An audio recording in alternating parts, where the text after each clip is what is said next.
ডিটেইলছটাই ক'লে যে বহুতে আহিম বুলি কৈছে, নাহিলে। সঁচা কথা কওঁতে কেইটামানৰ চুইচে হৈ আছে ৰাতিপুৱা। ঠিক আছে, আপত্তি নাই।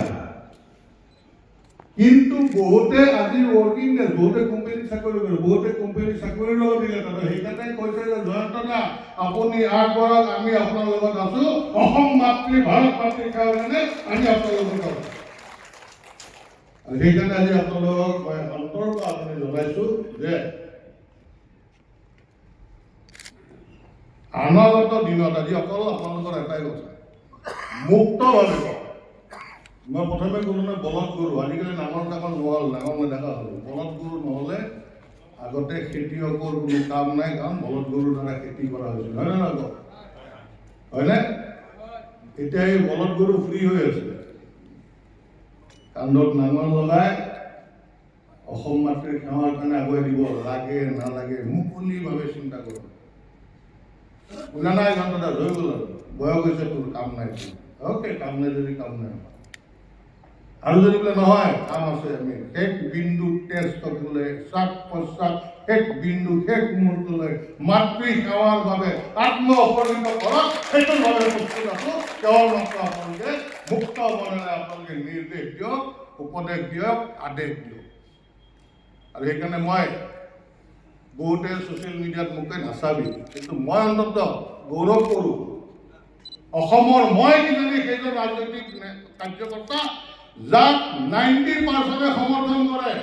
যোনদিনা আমাৰ মামাক বিৰুদ্ধাচৰণ কৰোঁ, তাৰ পিছৰ পৰা 10% মোক এটেক কৰা হ'ল। কিন্তু বাকী যিমান ৰাজনৈতিক নেতা আছে আপোনালোকে চাব, ছ'চিয়েল মিডিয়াত চাব নোৱাৰি, তাৰমানে ইমান উলংঘভাৱে তেওঁলোকক বিৰুদ্ধাচৰণ কৰে, তেওঁলোকৰ বিৰুদ্ধে কমেণ্ট দিয়ে, হয়নে নহয় কওক? আৰু সেইকাৰণে যে বহুত ক'বলগীয়া আছে। বহুতে কৈছে তুমি টিকেট নাপাই দল খুলিব লাগিছে।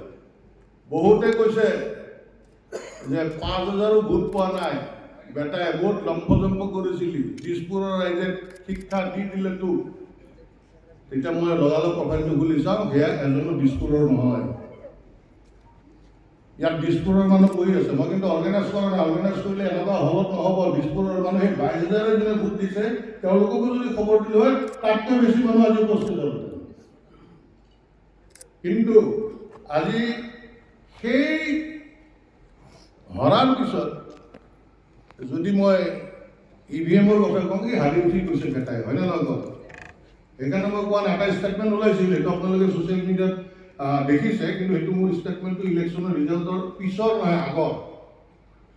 যেতিয়া এটা দলৰ ৰাজনৈতিক সভাপতিগৰাকীয়ে কয় যে আমি 102টা জিকিম আৰু 102টাতেই জিকিলে পিছত, সেইটোৰ ওপৰত কৈছিলোঁ তেওঁ সৰবজান নে বিধা পোহে তেওঁলোকে, নে মেচিনটো তেওঁলোকৰ মতে চলে। আজি দিছপুৰৰ বহুত অঞ্চলৰ ইয়াত মানুহ আহিছে আৰু তেওঁলোকে মোক কয়, হয়নে নহয় কওক, বাকী যিসকল দিছপুৰৰ আছে, যে আমাৰ অঞ্চলত আমাৰ অঞ্চলটো আপোনাক ভোট দিছিলোঁ, ভোটকেইটা কওক গ'ল। তাৰ প্ৰশ্নৰ উত্তৰ অসমৰ ৰাইজক বৰ্তমানৰ চৰকাৰে কিন্তু দিব লাগিব। কোনদিনা দিব লাগিব আমি নাজানো, ভৱিষ্যত প্ৰজন্মক এদিন হ'লেও তেওঁলোকে দিব লাগিব, সেইটো আপোনালোকে লিখি ৰাখক। কাৰণ মোৰ বক্তব্যত মই কম যে মহাত্মা গান্ধীও কেতিয়াও MLA নাছিল, আছিল জানো? জাতিৰ পিতা। MLA হ'লে এজন ব্যক্তি, এজন মানুহ হৈ নাযায়। MLA এজনে বা MP এজনে কিবা বিশেষ ব্যক্তি হৈ নাযায়, বা এজন অনুষ্ঠান বা প্ৰতিষ্ঠান হৈ নাযায়। কিন্তু MLA এজন হ'বৰ কাৰণে আপোনাৰ মনত কোনটো মন আছে?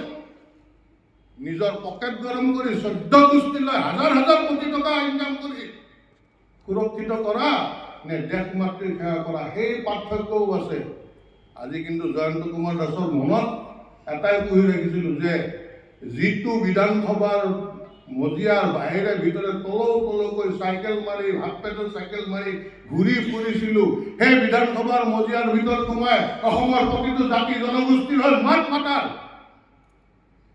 আজি বাজপেয়ীজীৰ এটা কথা মই আপোনালোকক কওঁ যে দলৰ তেখেতে কৈছে, আৰু এতিয়া আজিকালি ছ'চিয়েল মিডিয়াত বহুত কথা গম পায়, যে দলৰ প্ৰেমিক হোৱাতকৈ দেশৰ প্ৰেমিক হ'বা। দলত যদি কিবা বেয়া চলিছে তাৰ বিৰুদ্ধাচৰণ কৰিবা, আৰু যদি নকৰা তেতিয়া তুমি কেৱল মাত্ৰ দলৰ প্ৰেমিকে হৈ থাকিবা, দেশ প্ৰেমিক হ'ব নোৱাৰিবা।